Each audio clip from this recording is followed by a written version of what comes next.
Hello dear students, बच्चों हम लोग पिछले वीडियो में इलेक्ट्रोमैग्नेटिक वेव थ्योरी पढ़ चुके हैं। ठीक है, एक बार उसको आप देख लीजिएगा।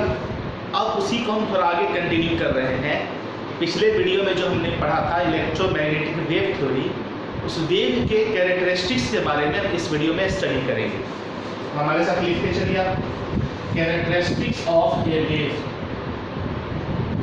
कैरेक्टरिस्टिक्स ऑफ ए वेव, है ना। किसी वेव के कैरेक्टरिस्टिक्स के बारे में हम लोग इस वीडियो में भी स्टडी करेंगे। ठीक है, तो सबसे फर्स्ट इसका कैरेक्टरिस्टिक्स है वो है वेव लेंथ। वेव लेंथ, ठीक है, वेव लेंथ, इसे हम लोग लैम्डा से दर्शाते हैं, लैम्डा से। ठीक है, एक सिंबल है इस प्रकार से, इसे हम लोग बोलते हैं लैम्डा। ठीक है, तो यहाँ पर वेवलेंथ किसे कहते हैं वो समझिए कि कोई भी जो वेव प्रोड्यूस हो रहा है, ध्यान से समझिएगा आप इसे, इस तरह से मैंने बना दिया। ठीक है, तो किसी दो कंसेक्यूटिव क्रेस्ट, किसी दो कंसेक्यूटिव क्रेस्ट या दो कंसेक्यूटिव ट्रफ, इसके बीच का जो डिस्टेंस होता है, इसके बीच का जो डिस्टेंस होगा, लीनियर डिस्टेंस समझिए, इसी को हम लोग बोलते हैं लैम्डा, है ना। The distance between any two consecutive crest और कंसेक्यूटिव ट्रफ, दो लगातार जो शीट्स होंगे, ट्रफ होंगे या क्रेस्ट होंगे, उनके बीच के डिस्टेंस को वेवलेंथ कहा जाता है। ठीक है, तो आइए इसको हम नोट कर लेते हैं। The distance between any two consecutive crest और ट्रफ, है ना। The distance between any two consecutive crest और ट्रफ को हम लोग क्या बोलते हैं? वेवलेंथ। इसे हम लोग लैम्डा से इंडिकेट करते हैं। क्लियर है? तो बता सकते हैं इसका यूनिट क्या होगा? यूनिट ऑफ लैम्डा, लैम्डा का यूनिट वही होगा जो एक लेंथ का यूनिट होता है, लेंथ का, क्योंकि ये भी तो एक डिस्टेंस ही है, ये भी एक डिस्टेंस ही है। जो लेंथ या डिस्टेंस का यूनिट होता है वही लैम्डा का यूनिट होगा, यूनिट ऑफ लेंथ, है ना। अब यूनिट ऑफ लेंथ क्या है? Nanometre, picometre, centimetre, angstrom, metre, kilometre, etc।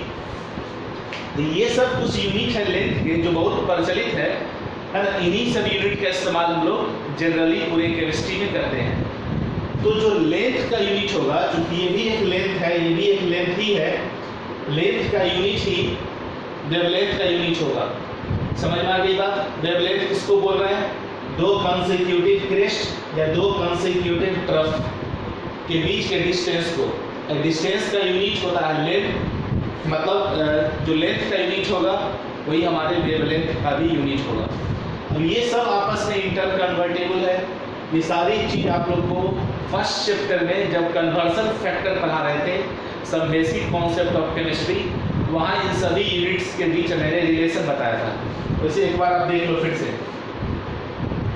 1 angstrom equal to 10 to the power minus 10 metre या 10 to the power minus 8 centimetre होता है। ठीक है, फिर 1 picometre 10 to the power minus 12 metre या 10 to the power minus 10 centimetre, 1 nanometre 10 to the power minus 9 metre या 10 to the power minus 7 centimetre, 1 centimetre 10 to the power minus 2 metre, ठीक है। 1 kilometre 10 to the power 3 metre. इन सभी relations को हम लोगों ने शुरुआती चैप्टर में जो सब बेसिक कॉन्सेप्ट ऑफ केमिस्ट्री आपको पढ़ाया गया था, और सारे यूनिट्स में डिस्कस हम लोग कर चुके हैं। क्लियर है? यहाँ तक कोई दिक्कत है? चलिए इसको नोट कर लीजिए। अब नेक्स्ट हम लोग बढ़ेंगे। फिर बच्चों नेक्स्ट देखो, वेव का कैरेक्टरिस्टिक्स एक है फ्रीक्वेंसी। फ्रीक्वेंसी इसे हम लोग न्यू से दर्शाते हैं, न्यू। ठीक है, न्यू। तो इस प्रकार से हम लोग सिंबल बनाते हैं। ये देखो ऐसे करके ऐसे बनाना, ठीक है। ये सिंबल हो गया फ्रीक्वेंसी का, इसे हम लोग पढ़ते हैं न्यू। अब ये फ्रीक्वेंसी क्या होता है तो समझो कि मान लो कि ये आपका डायरेक्शन ऑफ प्रोपेगेशन है और इस पॉइंट से 1 सेकंड में कितना वेव निकला, वेव्स की संख्या क्या है, क्या जैसे ये मान लो, ठीक है। इस तरह से हम वेव्स को बना रहे हैं। तो किसी एक पॉइंट से 1 सेकंड में निकलने वाली वेव्स की संख्या, किसी एक पॉइंट से 1 सेकंड में कितना वेव निकल रहा है। अब समझो ध्यान से, यहां से निकला, ये यहां से यहां एक साइकिल कंप्लीट करेगा, जिसको हम एक वेव कहेंगे। यहां से यहां ये दूसरा वेव है, यहां से यहां ये तीसरा वेव हो गया, यहां से यहां ये चौथा वेव हो गया, ठीक है। और ये बात समझ में, एक्चुअली यहां से यहां एक कंप्लीट वेव या एक कंप्लीट साइकिल कहलाता है। साइकिल क्योंकि एक चक्र पूरा किया, यहां से यहां आया, फिर यहीं से स्टार्ट हुआ, ऐसे ये एक वेव कहलाएगा, ये दूसरा वेव, ठीक है। तो वेव काउंट करना सीख गए, किस तरह काउंट करना है इसको। यहां से यहां एक वेव, यहां से यहां दूसरा वेव, ये तीसरा वेव। 1 सेकंड में किसी पॉइंट से कितना वेव इमिट होता है, ये उस रेडिएशन का फ्रीक्वेंसी कहलाता है। The number of waves passing through a point in 1 second, ठीक है। तो लिखेंगे यहां पर, हम लिखते चलिए, द नंबर ऑफ वेव्स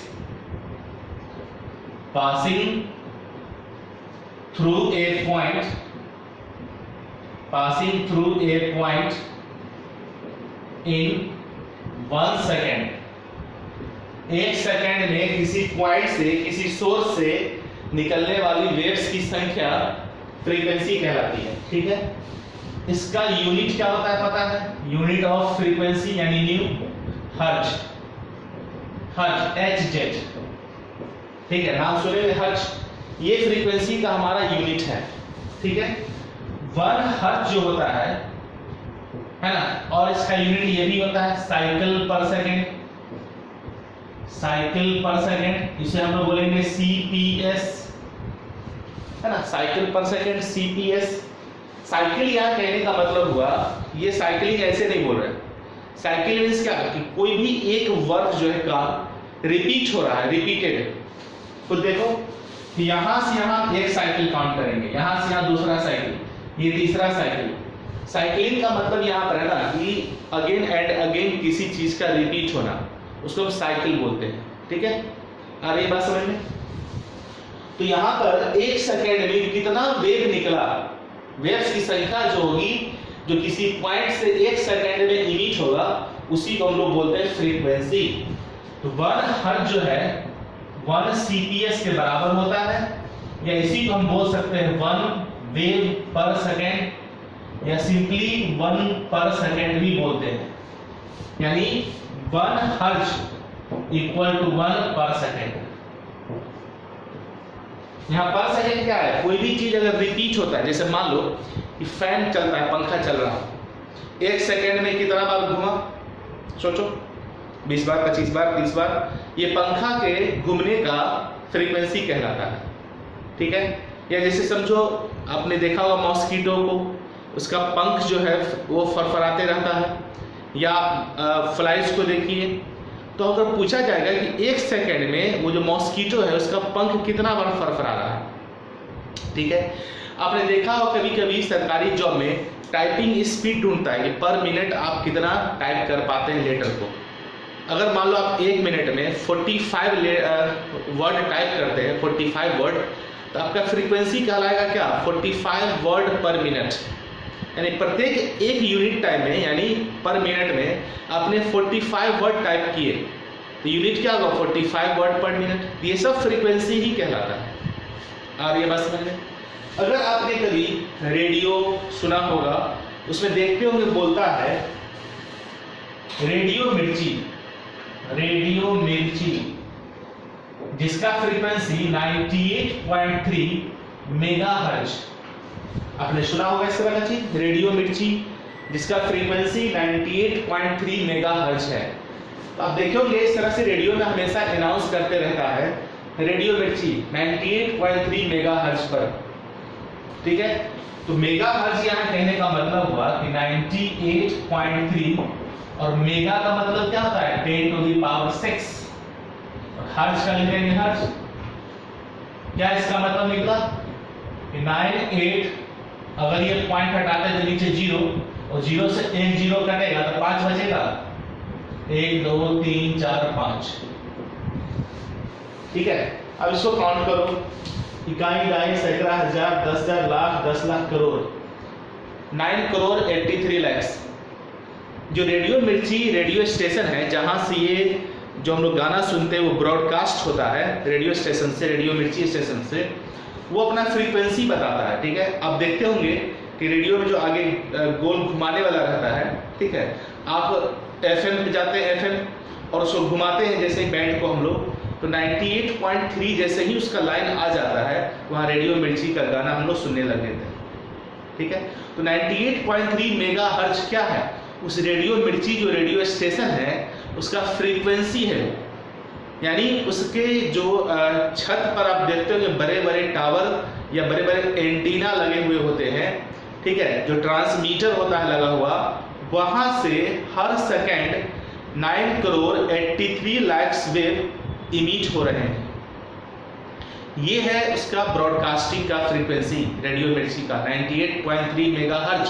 इसका मतलब हुआ 9,83,00,000 वेव जो है पर सेकेंड रेडियो मिर्ची स्टेशन से पास होता है, यानी वहां से निकलता है, ठीक है। ये समझ में आ गई।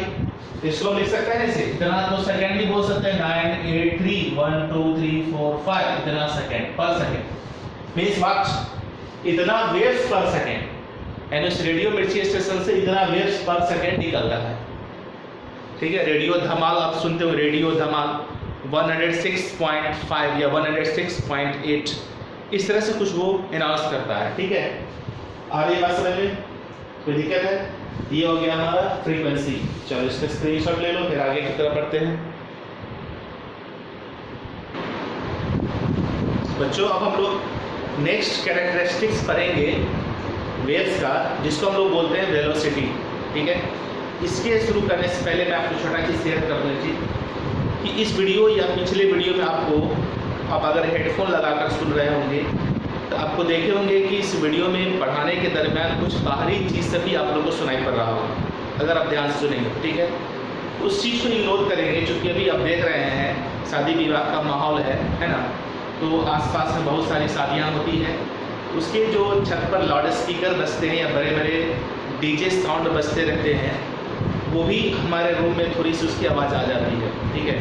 तो मैंने पहले ही कहा था जो संसाधन हमारे पास उपलब्ध हैं मैं वो हर संभव कोशिश कर रहा हूँ आपको बेहतर तरीके से मिले। तो अगर कुछ भी थोड़ी सी बाहरी कोई आवाज़ या कोई गाना आपको सुनाई पड़ रहा है इस वीडियो के दरमियान, तो उसको इग्नोर करना है, ठीक है।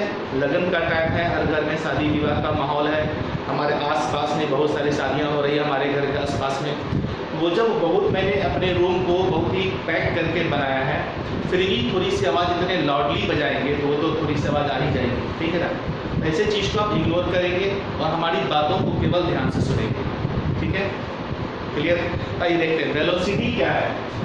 वेलोसिटी, यहाँ वेलोसिटी कहने का मतलब हो गया कि जो रेडिएशन निकल रहा है किसी पॉइंट से, ठीक है, पर सेकेंड कितना डिस्टेंस ट्रेवल किया, एक सेकेंड में ये कितना डिस्टेंस ट्रेवल करता है ना। मान लो हम यहाँ तक बनाए तो पर सेकेंड कोई भी रेडिएशन या वेव जो है एक सेकेंड में कितना डिस्टेंस ट्रेवल कर रहा है, कितना डिस्टेंस। तो ये अब याद रखिए, यह वेलोसिटी भले ही इसको हम पढ़ा रहे हैं, लेकिन किसी भी इलेक्ट्रोमैग्नेटिक रेडिएशन का जो स्पीड होगा या वेलोसिटी होगा वो कांस्टेंट है, कितना 3 × 10⁸ मीटर पर सेकेंड। नियरली इतना ही होता है सारे इलेक्ट्रोमैग्नेटिक रेडिएशंस का स्पीड या वेलोसिटी जो कहेंगे। क्लियर है? तो हम क्या लिख सकते हैं यहाँ पर बोलो, द लीनियर डिस्टेंस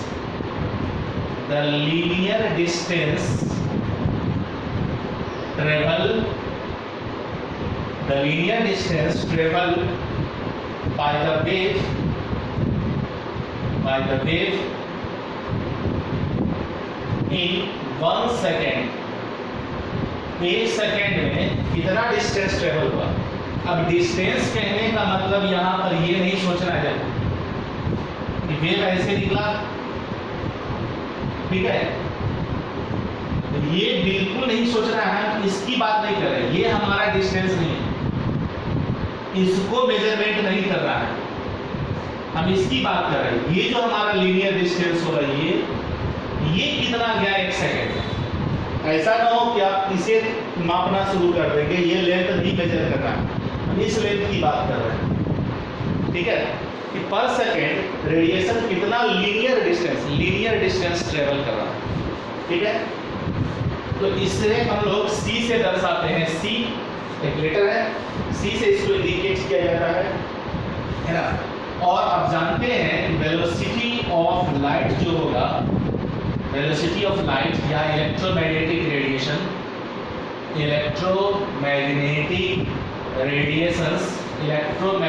रेडिएशंस वो है कांस्टेंट, ठीक है। कितना लेते हैं हम लोग, 3 × 10⁸ मीटर पर सेकेंड या 3 × 10⁻10 सेंटीमीटर पर सेकेंड, दोनों एक ही चीज है।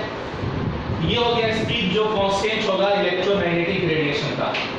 और एक मजे की बात यहाँ समझो जो भी बता रहे हैं, ठीक है। 3 चीज हम लोगों ने पीछे पढ़ा, relation between lambda, nu and C, है ना। लैम्डा, न्यू और सी में रिलेशन, ध्यान से देखो। तो सी जो होता है स्पीड ऑफ लाइट या वेलोसिटी ऑफ लाइट जिसे सी से दर्शा रहे हैं, वो एक्चुअली उस रेडिएशन के वेवलेंथ यानी लैम्डा और उस रेडिएशन के फ्रीक्वेंसी के प्रोडक्ट के बराबर होता है। Velocity of light equal to होगा वेवलेंथ इनटू फ्रीक्वेंसी, यानी इस रेडिएशन का मैं स्पीड फाइंड कर रहा हूं और वेलोसिटी निकालना जो कांस्टेंट होगा, ये हम जानते हैं, उसके वेवलेंथ और फ्रीक्वेंसी के प्रोडक्ट के बराबर होता है, ठीक है। यानी कहने का मतलब कि C equal to lambda into nu, हम लिख सकते हैं इस तरह से। और अगर हम यहाँ से न्यू निकालते हैं तो C बाय लैम्डा हो जाएगा, या लैम्डा निकालेंगे तो C बाय न्यू हो जाएगा, ठीक है। अब चूंकि यहाँ पर C जो है कांस्टेंट है, C क्या है, कांस्टेंट। तो अगर इसे कांस्टेंट माने तो न्यू और लैम्डा में क्या रिलेशन हो जाएगा, न्यू और लैम्डा जो होगा इनवर्सली रिलेटेड होगा। मतलब कि जिस रेडिएशन का फ्रीक्वेंसी अधिक होगा तो सीधी सी बात है उसका वेवलेंथ जो है कम होगा। यदि फ्रीक्वेंसी और वेवलेंथ इनवर्सली रिलेटेड है, अगर वेवलेंथ ज्यादा होगा किसी रेडिएशन का तो उसका फ्रीक्वेंसी कम होगा, अगर वेवलेंथ कम है तो उसका फ्रीक्वेंसी ज्यादा होगा। ये है फॉर्मूला एक छोटा सा जो आप लोग शायद 9th या 10th में स्टडी किए होंगे, निश्चित रूप से नहीं किए भी आप समझ रहा है कि स्पीड ऑफ लाइट जो होता है यानी रेडिएशन का जो स्पीड होगा उस रेडिएशन के वेवलेंथ और फ्रीक्वेंसी के प्रोडक्ट के बराबर होते हैं। तो C equal to lambda into nu, अगर यहाँ से लैम्डा निकालेंगे तो C बाय न्यू निकालेंगे तो C बाय लैम्डा, और C होता है कांस्टेंट जो लाइट ऑफ स्पीड के बराबर है, स्पीड ऑफ लाइट के बराबर है, ठीक है ना। तो लैम्डा और न्यू क्या हो गया, इनवर्सली रिलेटेड हो गया। अब देखते हैं कि जो स्पेक्ट्रम हम लोग देखते हैं, with pure violet, indigo, blue, green, yellow, orange और रेड, उसमें रेड कलर का वेवलेंथ सबसे अधिक होता है, रेड का वेवलेंथ सबसे अधिक होता है, तो रेड का फ्रीक्वेंसी सबसे कम होता है। अब वायलेट का वेवलेंथ कम है तो वायलेट का फ्रीक्वेंसी अधिक होता है, ठीक है। आगे बस ये फॉर्मूला बहुत ही इंपॉर्टेंट, आप इसे याद रखेंगे। इनवर्सली रिलेटेड होता है फ्रीक्वेंसी और वेवलेंथ, जिस रेडिएशन का वेवलेंथ ज़्यादा उसका फ्रीक्वेंसी कम, या वेवलेंथ कम तो फ्रीक्वेंसी ज़्यादा, ठीक है। अब दोनों इनवर्सली रिलेटेड है और C equal to lambda into nu, इस फॉर्मूला आप याद रखिएगा, ठीक है। इसको नोट कीजिए, आगे बढ़ते हैं। तो बच्चों नेक्स्ट टॉपिक की तरफ बढ़ते हैं लोग। नेक्स्ट टॉपिक हमारा है वेव नंबर, ठीक है। इसे न्यू बार से इंडिकेट करते हैं, न्यू बार, ठीक है। यानी जो फ्रीक्वेंसी का सिंबल था इस तरह से न्यू, इसके ऊपर हम लोग इस तरह से लाइन खींच देते हैं रेगलिंग टाइप। इसको क्या पढ़ते हैं हम लोग? न्यू बार। ठीक है, इसे न्यू बार हम लोग स्टडी करते हैं, है ना। अब वेव नंबर क्या होता है वो समझो। ठीक है, वेव नंबर हम लोग यहाँ पर समझेंगे क्या होता है इसको, है ना। न्यू बार से इसको हम लोग पढ़ते हैं, न्यू बार ये लिखा हुआ। अब समझो, मान लो कि यहाँ से यहाँ कोई लेंथ है, अब इसे 1 मीटर या 1 सेंटीमीटर कुछ भी मान लीजिए। इस यूनिट लेंथ में वेव्स की संख्या काउंट करो। वेव्स की संख्या काउंट करना है हमें। मान लो यहाँ से यहाँ का डिस्टेंस 1 मीटर है। कुछ भी आप यूनिट लेंथ लेना, unit length 1 metre, 1 centimetre, 1 kilometre, इस तरह से कोई यूनिट लेंथ कंसीडर करना है। ठीक है, और उस यूनिट लेंथ में वेव्स की संख्या कितनी है? The number of waves per unit length is called wave number. किसी एक पार्टिकुलर लेंथ में मान लो कि हमने लिखा 1 सेंटीमीटर में 50 वेव है, ऐसे करके वेव्स 50 बन गए, वेव्स 50 वेव्स बन गए 1 सेंटीमीटर। तो सोचो 1 मीटर में कितना होगा? 1 मीटर का मतलब हो गया 100 सेंटीमीटर। अब 1 सेंटीमीटर में 50 वेव्स था, तो 100 सेंटीमीटर में क्या हो जाएगा? 100 × 50, इतने वेव्स होंगे। इसकी सीधी सी बात है। तो अगर हम किसी छोटे से यूनिट लेंथ में भी अगर हम वेव्स पता कर ले, तो उसको हम बड़े यूनिट में भी चेंज कर सकते हैं कि बड़े से लेंथ में क्या होगा। उसको उस हिसाब से मल्टीपल हम लोग कर लेते हैं, मल्टीप्लाई कर लेंगे। जैसा भी बताए, 1 सेंटीमीटर में अगर 50 वेव्स है तो 1 मीटर में क्या होगा? 1 किलोमीटर में क्या होगा? मल्टीप्लाई करते चले जाएंगे हम लोग इस प्रकार से, है कि नहीं। तो वेव नंबर किसे का? फ्रीक्वेंसी अलग चीज है। देखो फ्रीक्वेंसी क्या है? 1 सेकेंड में कितना वेव निकलता है वो कहलाता है फ्रीक्वेंसी। अब 1 सेकेंड में मान लो बहुत सारा वेव निकला, अरबों खरबों वेव्स निकल गए। अब बहुत दूरी तय किया उसने, ठीक है। 1 सेकेंड में बहुत सारे वेव्स निकले और बहुत दूरी उसने ट्रैवल कर ली। उसी में से छोटे से लेंथ को हम निकाल लेंगे और उसमें वेव्स काउंट करेंगे कितना है। बात समझ गए? फ्रीक्वेंसी क्या है? 1 सेकेंड में कितना वेव निकला, कितना दूरी तय किया, उससे नहीं मतलब, बहुत दूर चला गया वो हमारा 1 सेकेंड में। ठीक है, उसमें से 1 मीटर या 1 सेंटीमीटर में हम लोग वेव काउंट करेंगे तो कहेंगे वो उसका वेव नंबर है। तो क्या लिख सकते हैं हम लोग यहाँ पर? द नंबर ऑफ वेव्स, है ना, the number of waves in unit length. ठीक है, एक लेंथ मतलब कोई भी छोटा सा मान सकते हैं। The number of waves per unit length, per unit length. ठीक है, उसे हम लोग क्या बोलते हैं? वेव नंबर, है ना। अब समझो इसका यूनिट क्या हो जाएगा? यूनिट ऑफ न्यू बार क्या हो जाएगा? बोलो। Number of waves per unit length, यानी वेव, कुछ वेव्स होंगे पर मीटर, है ना। यानी यूनिट आप कह सकते हैं इसको पर मीटर या पर सेंटीमीटर या पर किलोमीटर। ठीक है, तो पर मीटर में हमें क्या काउंट करना है? वेव्स की संख्या। पर सेंटीमीटर में वेव्स, पर किलोमीटर में वेव्स। तो कोई भी एक यूनिट लेंथ कंसीडर कर लेंगे हम लोग, 1 मीटर, 1 सेंटीमीटर, 1 किलोमीटर। छोटे से लेंथ को ही जनरली हम लोग कंसीडर करते हैं। उसमें अगर वेव्स की संख्या हम लोग काउंट कर ले, ठीक है, तो उसे हम लोग फिर बड़े लेंथ में भी निकाल सकते हैं मल्टीप्लाई करके। तो पता चल गया इसका यूनिट क्या होगा कि पर यूनिट लेंथ में कितना वेव है। अगर मान लो 1 मीटर में, है ना, 50,000 वेव है, तो लिखें 50,000 वेव्स पर मिनट। तो 1 सेंटीमीटर में क्या होगा? 100 से डिवाइड कर देंगे। 50,000 में 100 से डिवाइड करेंगे तो 500 हो जाएगा। तो 500 वेव पर सेंटीमीटर बोलेंगे या 50,000 वेव पर मीटर बोलेंगे। अगर 1 किलोमीटर में निकालना होता, 1 किलोमीटर में हम जानते हैं 1000 मीटर होता है। तो 1 मीटर में 50,000 वेव था, तो 1000 मीटर में क्या हो जाएगा? 1000 से मल्टीप्लाई कर देंगे उसको, 5 करोड़ हो जाएगा। 5 करोड़ वेव पर किलोमीटर। ठीक है, आ रही है बात समझ में? ये मैंने एक उदाहरण देकर समझाया, कुछ भी वेव्स की संख्या हो सकती है भाई, है ना। चलो अब चीज यहाँ पर और समझो। It will be reciprocal of wavelength। Actually main बात यहाँ लिखी हुई है, ठीक है। जो वेव नंबर होता है ना, it will be equal to equal to लिख लो, H will be equal to reciprocal of wavelength.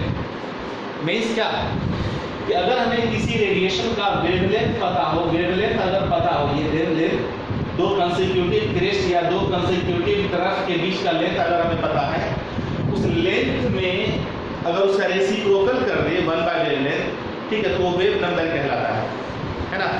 यानी अब सीधे समझिए यहाँ पर न्यू बार जो होगा 1/λ कहलाएगा, या लैम्डा इक्वल टू हम लोग 1/न्यू बार भी लिख सकते हैं, ठीक है। ये आप फॉर्मूला फिर से इसको छोटा सा फॉर्मूला याद रखना है। तो दो फॉर्मूला हम लोग पढ़े, तो C equal to lambda into nu, या nu equal to C by lambda, या lambda equal to C by nu. अब एक अभी पढ़े न्यू बार इक्वल टू 1/λ, या लैम्डा इक्वल टू 1/न्यू बार, ठीक है ना। आ रही बात समझ में? अब देखो इसको हम यहाँ पे बैठा सकते हैं, ठीक है, बात समझ गए। तो देखो यहाँ पर आप इस चीज को समझो कि lambda equal to C by nu है, लैम्डा इक्वल टू 1/न्यू बार भी है। इस दोनों को इक्वेट करें तो हम लिख सकते हैं यहाँ पर C by nu equal to 1/न्यू बार लिखा जा सकता है। तो देखो इन दोनों को मैंने इक्वेट कर दिया, ठीक है। यहाँ से अगर हम न्यू निकालेंगे, अगर हम न्यू निकालेंगे, सपोज करो न्यू निकालें, इसको ऊपर ले जाएंगे तो ये ऊपर चलाएगा, C इंटू न्यू बार, C इंटू न्यू बार हम लिख सकते हैं। दैट्स इट, क्लियर है? यही सब चीज है फॉर्मूला, उसी को आपस में रिलेट करते रहना, सवाल हमारा बनते चला जाएगा। इसका नोट कर लो। एक टॉपिक और छोटा सा बच गया इसमें, एम्पलीट्यूड। तो बच्चों अब हम लोग नेक्स्ट कैरेक्टरिस्टिक्स स्टडी कर रहे हैं वेव से रिलेटेड। एम्पलीट्यूड क्या होता है वो समझो। एम्पलीट्यूड को हम लोग ए से दर्शाते हैं, बहुत आसान चीज है, छोटा सा चीज है। देखो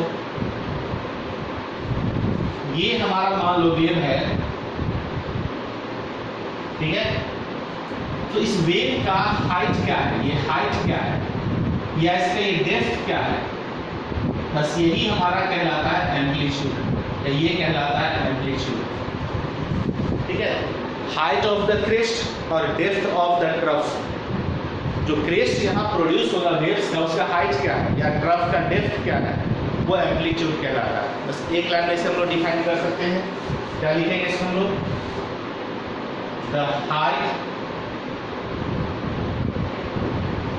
the height of the crest,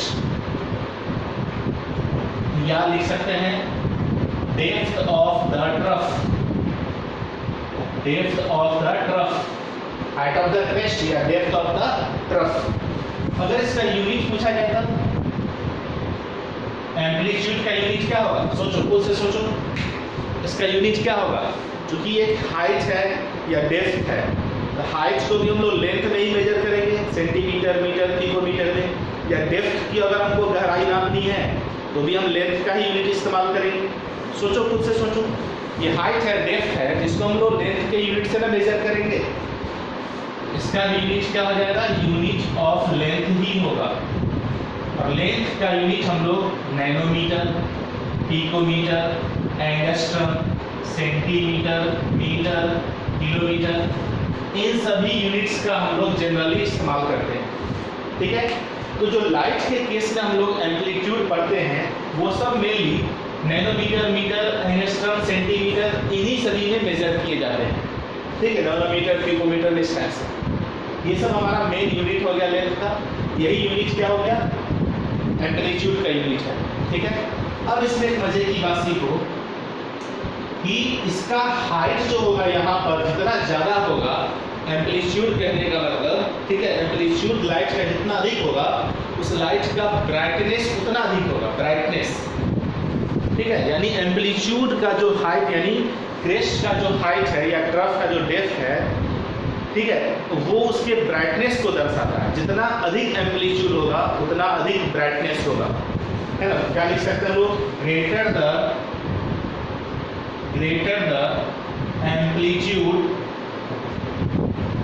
the amplitude of light है ना, greater will be the brightness of light, greater will be the brightness of light, है ना। ये बहुत इंटरेस्टिंग चीज है जिसे आप जानते होंगे, शायद नहीं जानते तो अभी जान लीजिए, है ना। एम्पलीट्यूड का ये जो है, जितना अधिक होगा एम्पलीट्यूड, जितना बड़ा होगा, ऐसे समझो आप यहाँ पर देखो, यहाँ पर दो लाइट बनाते हैं, देखते चलिए, है ना। एक में थोड़ा ज्यादा एम्पलीट्यूड कर दिए, एक में थोड़ा कम एम्पलीट्यूड कर दिए, ठीक है ना। दोनों में एम्पलीट्यूड आप देख रहे हैं, इसमें ज्यादा एम्पलीट्यूड है, इसका मतलब ये मोर ब्राइटर होगा आपका, है ना, मोर ब्राइट होगा ये मोर ब्राइट लाइट होगा, है ना। और ये कंपैरेटिवली लेस ब्राइट होगा, यानी डीमर होगा, डीम होगा, थोड़ा सा कम लाइट होगा, उसमें डीम लाइट होगा, है ना। ये डीमर लाइट हो गया, लेस ब्राइट, इसमें ज्यादा एम्पलीट्यूड है, मोर ब्राइट होगा। क्लियर है, ये समझ में आ गई बच्चों। इस प्रकार से यहाँ पर आपके जो वेव्स हम लोगों ने पढ़ा था पिछले टॉपिक में, इलेक्ट्रोमैग्नेटिक वेव थ्योरी, उसके कुछ कैरेक्टरिस्टिक्स को हम लोगों ने इस वीडियो में भी स्टडी किया। Wavelength, frequency, velocity of light जो कि कांस्टेंट है, और वेव नंबर और एम्पलीट्यूड, है ना। तो वेव नंबर में एक फॉर्मूला हम लोग पढ़े कि न्यू बार इक्वल टू 1/λ, और एक फॉर्मूला पढ़े c equal to lambda into nu. इन सभी पर बेस्ड कुछ न्यूमेरिकल, कुछ प्रॉब्लम, बहुत आसान से प्रॉब्लम्स हम लोग नेक्स्ट वीडियो में सॉल्व करेंगे, इस पर बेस्ड कुछ क्वेश्चंस को। और ये बहुत एलिमेंट्री चीज़ है आगे के सारे कॉन्सेप्ट के लिए। ऐसे समझो यहाँ से आपका मेन चैप्टर एटॉमिक स्ट्रक्चर शुरू हो रहा है पिछले वीडियो से और इस वीडियो से। इसका काम आपको आगे पड़ेगा, बोर्स मॉडल ऑफ एटम समझना है, प्लैंक्स क्वांटम थ्योरी समझना है, या डी ब्रॉगली का कॉन्सेप्ट समझना है, या फोटो इलेक्ट्रिक इफेक्ट समझना है। इन सभी में इन सारी चीज़ों का काम पड़ेगा। इसलिए छोटे छोटे टॉपिक्स हैं जिसे आप आसानी से समझ सकते हैं, देख सकते हैं, याद रख सकते हैं, याद रखना भी चाहिए, है कि नहीं। चलो इस वीडियो में इतना ही, नेक्स्ट वीडियो में फिर हम लोग इसको आगे कंटिन्यू करेंगे, कुछ न्यूमेरिकल सॉल्व करेंगे, फिर आगे के टॉपिक्स पे स्टडी करेंगे। क्लियर है? Okay, thank you.